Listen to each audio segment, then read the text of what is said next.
But most people, his friends, Elon's friends, told me they thought this is I shouldn't invest, and they thought that he wasn't focused on making profits short term, and I thought that was going to make it an unattractive investment. But the way we invest is that we're investing in businesses that are investing in themselves, that are penalizing current profits to become much larger businesses. That's what he was doing. Hey guys, welcome back to the channel. If you're new here, my name is Sendin and this is Investing IQ. So today we're going to be talking about Tesla stock. I'm going to do a deep dive into my valuation for Tesla to see if Tesla really is overvalued and what I expect from the company over the next 5 to 10 years. Before I get into it, I just want to give credit to Galileo from Hyperchange and his special guest Meyer for the ideas that they shared recently about Tesla's valuation. If you don't know Gali and you're a Tesla fan, I highly recommend checking out his videos. Recently he had a special guest named Meyer, a financial analyst and Tesla shareholder, and together they did 2 amazing videos. And some of the ideas Meyer spoke about really changed the way I go about valuing certain types of businesses. Throughout this video I'll be showing little snippets from those 2 videos, but if you want to watch the full videos I'll put a link in the description box below. And I also want to thank Steven from Solving the Money Problem for sharing his production estimates for Tesla. There aren't many people who know more about Tesla than this guy, and his production estimates help shape a lot of my own estimates. If you're a Tesla bull, I highly recommend checking out his videos. Now, Tesla is one of the most polarizing companies in the market today. In the last 2 years, they've grown exponentially to be one of the most valuable companies in the world today. Because of this massive rise in value, they've also been met with a lot of criticism from investors saying that they don't make profits and that they're overvalued. The common argument from Tesla bears is that Tesla's market cap is larger than all of the other big automakers combined, but all of the other automakers sell way more cars than Tesla today. So today we're going to look at Tesla's numbers and see if the fundamentals justify such a massive valuation. Instead of sitting here and talking about the future for Tesla like robo-taxis or Tesla bots or Dojo as a service,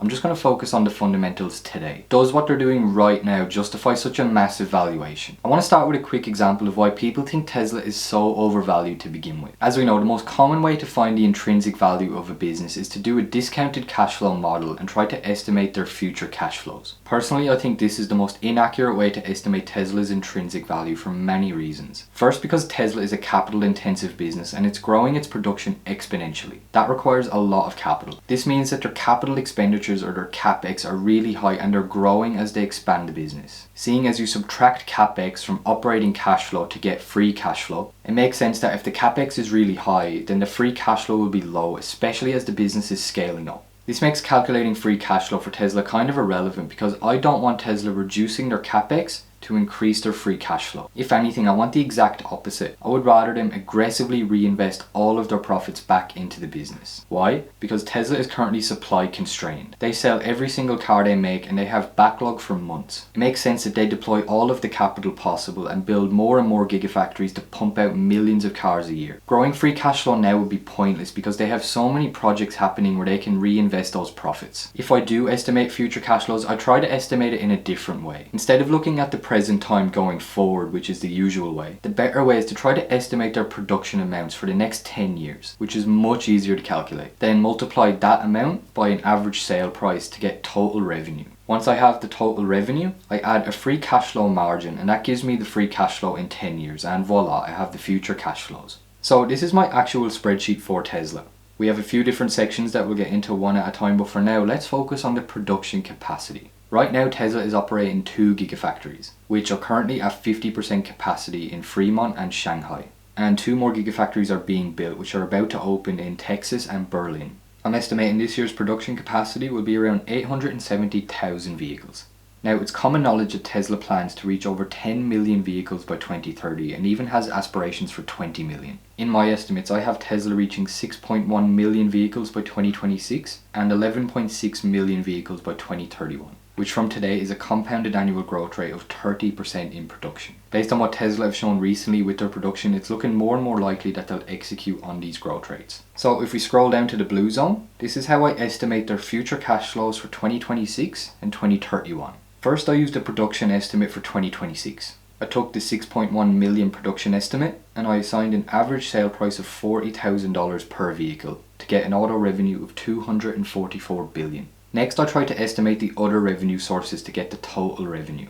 For energy, I took today's current energy revenue, grew by 15% a year to get $5 billion. For insurance, I haven't a clue about insurance at all, so instead of just trying to make up some numbers, I left it blank. I did the same with Tesla bots and AI because I have no idea how much it'll cost or how much production or demand there'll be. So I just see it as something I'm getting for free when I buy the business. For subscriptions, this is where it gets interesting, and this is something Steven from Solving the Money Problem really opened my eyes to. People always talk about the annual production, but not many people talk about the total fleet size. Every year more Teslas get sold and the fleet is growing exponentially. This means that there's a growing customer base to sell subscription-based software to, including in-car gaming and full self-driving. To get the total fleet size, I chose to ignore all of the Teslas sold before 2021, and I just used the total amount of cars sold between 2021 and 2026, which according to my estimates is 18.7 million cars. And the total fleet size in 2031 will be a massive 64.5 million. That's 65 million potential customers to buy subscription services, which as we know is more part of our lives than ever. To get the actual figure, I just took the current price of full self-driving, no gaming or fun stuff included, which costs around $200 a month. So that comes to $2,400 a year per person. I conservatively estimated that only 50% of the fleet used the service, which gives us 22.8 billion. So for 2026, our total revenue is 271.8 billion.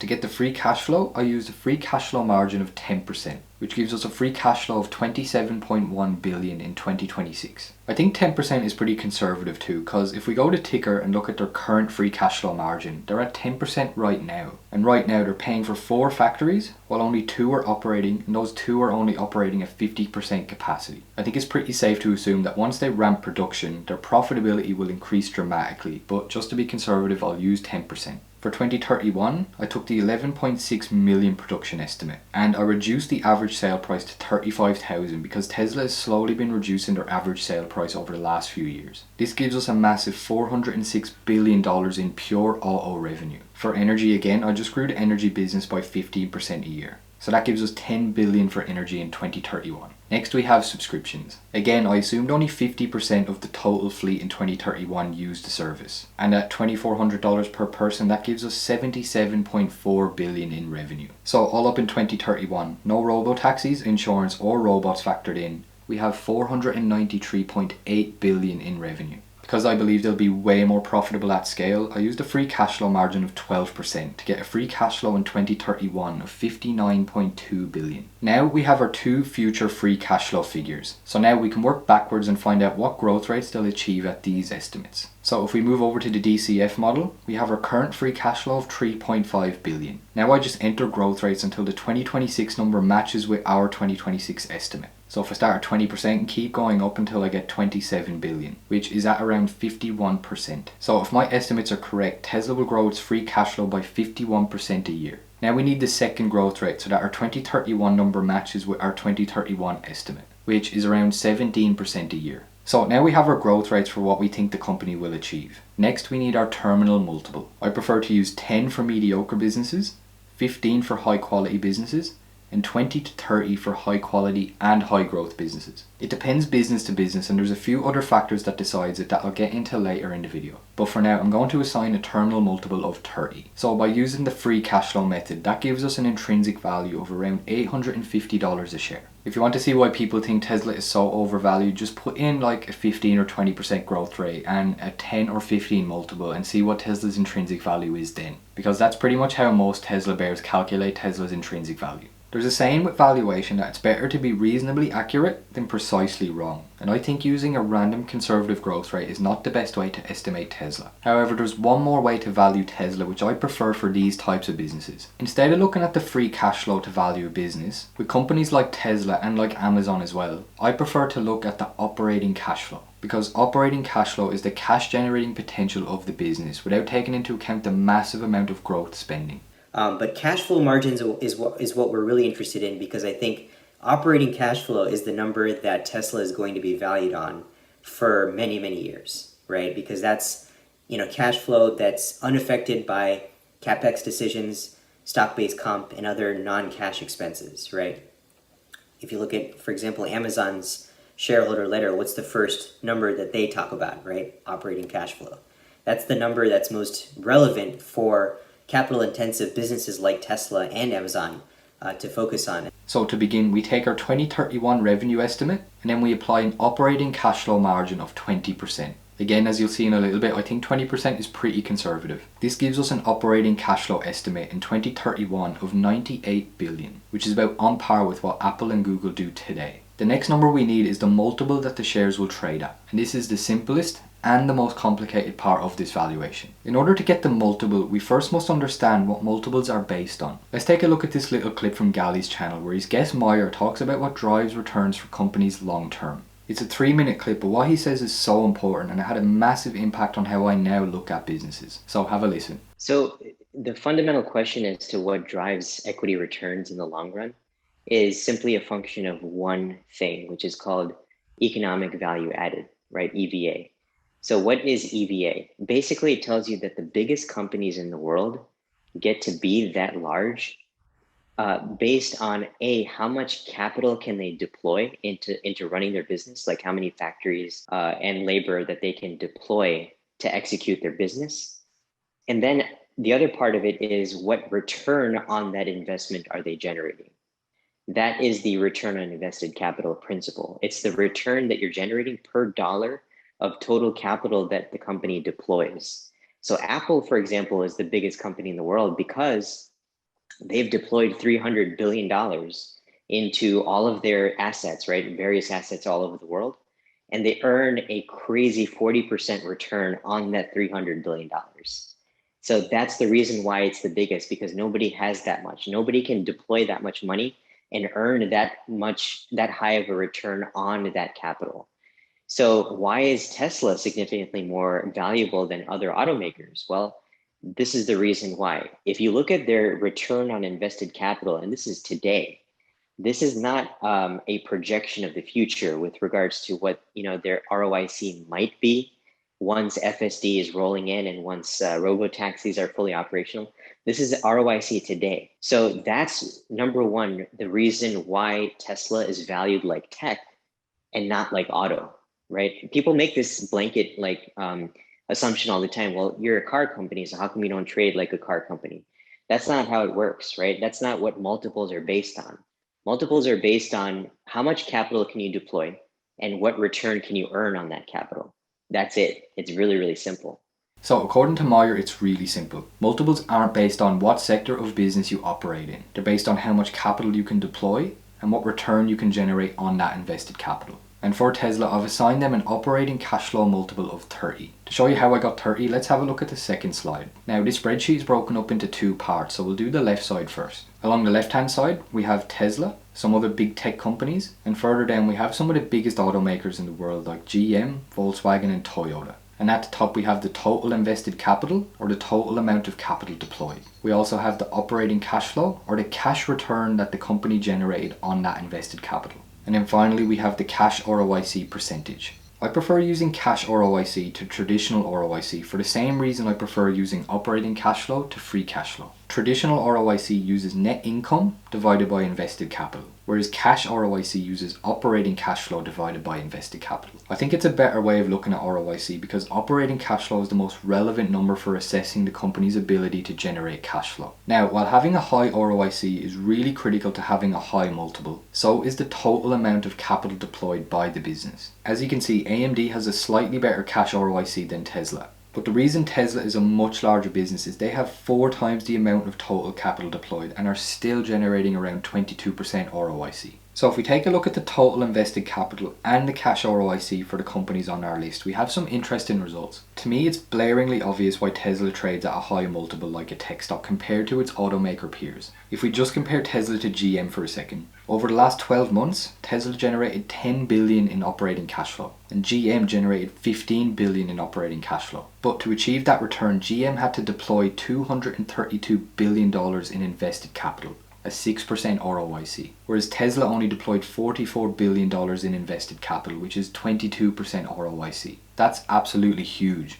They're nearly generating as much cash flow as the big automakers with a fraction of the production and with 5 times less capital deployed. That alone is why I think Tesla is so highly valued by the market. If they can achieve a 22% ROIC today, with only 2 factories operating at 50% capacity, while they're currently paying for 4, imagine their ROIC when they have 6 gigafactories at 100% capacity. That's why calculating free cash flow for Tesla is irrelevant. As a Tesla shareholder, I would be so happy if the free cash flow looked like this for the next 5 years, maybe even longer. Because the more Tesla deploy in invested capital, the more and more cash flow they will generate in the future. By using free cash flow, you're basically saying that all the money Tesla spend on growth is worthless. It's an expense, not an investment that will generate returns. Looking at operating cash flow is much better for these types of businesses. This is exactly how Nick Sleep analysed Amazon back in 2005. Now, Nick Sleep is one of the greatest value investors today, and this is what he had to say about Amazon in his 2006 shareholder letter. He said, take for example the current controversy at Amazon.com. Last year the company reported free cash flow of just over 500 million. Indeed, it has been around this number for the last few years. Now, Nick Sleep doesn't explicitly say operating cash flow in this letter, but if you read between the lines, he's talking about free cash flow and then all of the growth spending on top of that. And as we know, free cash flow plus capex equals operating cash flow. What is important is that the 500 million is after all investment spending on growth initiatives such as capital spending, but also research and development, shipping subsidy, marketing and advertising, and price givebacks. The firm has been investing in these items today to grow the business in the future so that free cash flow in years to come will be meaningfully greater than it would be otherwise. So I'm just going to highlight that because this bit is so important. To grow the business in the future so that free cash flow in years to come will be meaningfully greater than it would be otherwise. So Nick Sleep is talking about the importance of the capital spending on growth. By our estimates, these discretionary investments over and above that required to maintain the business are in the region of a further 500 million, excluding the price givebacks. This is our subjective assessment of the discretionary investment spend and applies that management could, if so inclined, cancel the discretionary growth spending and instead return around 800 million per annum to investors after taxes. An operation that was able to produce cash flow on such a basis might be worth 10 billion or so, and along with Amazon's other assets would imply a share price of around $26. In valuing the business at these prices, as occurred last summer, investors are saying to Amazon management, your growth spending has no value, you may as well turn yourself into a cash cow. This is an odd statement to make for a business growing revenues in excess of 20% per annum. So Nick Sleep is talking about the importance of capital spending, and he's inadvertently saying that operating cash flow is a more important metric than free cash flow. Now with Tesla this time around, people aren't making the same mistake like when they ignored Amazon back after the dot-com crash. So I could rewrite this statement for Tesla and say, your growth spending does have value and you shouldn't turn yourself into a cash cow, as a company growing revenues in excess of 20% per annum. So as we know, Tesla are massively compounding their revenues every year. So Nick Sleep would say, why would you turn yourself into a cash cow now when you're still in your growth stage? So all in all, Nick Sleep recognized with Amazon that total capital deployed and operating cash flow shows a bigger picture than looking at just the free cash flow. But that's only if you generate a high return on invested capital. If you don't generate a high ROIC, like the main automakers, then you're not actually creating long-term value for shareholders. Toyota deployed more capital than Apple, but Apple generates more cash flow. Makes sense why one trades at 10 times operating cash flow and the other trades at 25 times. Okay, if we move on, we have the cash flow margins for the last 12 months. If you remember in our valuation, we used 20% cash flow margins to get 98 billion. Looking at this table, I think it's pretty conservative considering how they're already at 21% today, despite the factors that I mentioned earlier.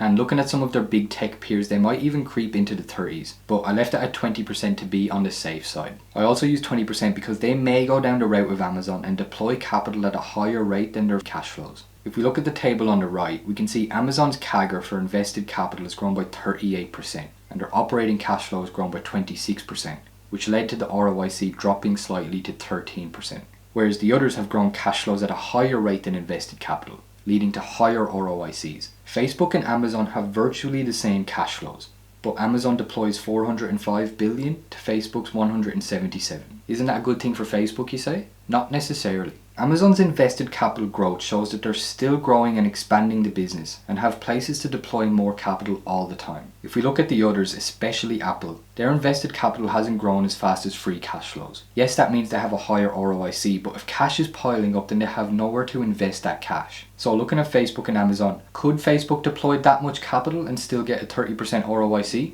Maybe, maybe not, but if they could, they would. Maybe they will in the future, but for now, that's why Amazon trades at a higher multiple than Facebook. And it's for all of these reasons I've mentioned that I've assigned a multiple of 30 to Tesla. I believe by 2031 they will reach over 30% ROIC. And I'm confident they'll grow their invested capital and operating cash flows exponentially over the next 10 years. So with all that said, with a 30x multiple on the operating cash flow, in 10 years that gives us a market cap in 2031 of around 3 trillion. Discounted back at 10%, that gives us an intrinsic value market cap of 1.14 trillion, or around $1,153 a share. That's my intrinsic value for Tesla today. Of course, in 6 months it'll be different, and in a year it'll be different again. As always, this is just my research and my own estimates for the future, so this isn't a buy or sell recommendation for Tesla. Let me know what your estimates of Tesla's intrinsic value are in the comments below. So that puts Tesla a little bit over its fair value today. It's a shame because when I had the idea to make this video, Tesla was trading at around $800 to $850 a share. But of course Tesla decides to rocket by around 20 or 30% leading up to making this video. So would I buy Tesla at these prices? The answer is a resounding yes. But I'm a bargain hunter at heart, so I like to wait for something to happen first. If Tesla missed delivery estimates one quarter, or if Elon tweets something controversial, then the stock could drop by up to 10% in a day. So I'll happily wait for that day and I'll buy more when it's undervalued. Unfortunately, Tesla's been doing so well lately and they're crushing records all the time, so it's really hard to catch them on a bad day at the moment. But for the record, I'm 100% not done buying Tesla. As Buffett said, sometimes it's better to buy a wonderful business at a fair price than a fair business at a wonderful price. But with that said, I'm very patient, and ideally I prefer to buy a wonderful business for a wonderful price. It just doesn't happen all that often, unfortunately. So that's it for the video, guys. I really hope you found this type of analysis useful. If you enjoyed the video, please consider hitting that like button. And if you want to see more videos like this one, hit that subscribe button and tap the little bell there. I release videos every fortnight and I cover all aspects of stock market investing. We cover passive investing, researching companies, valuations, and we also look at how the best investors in the world beat the market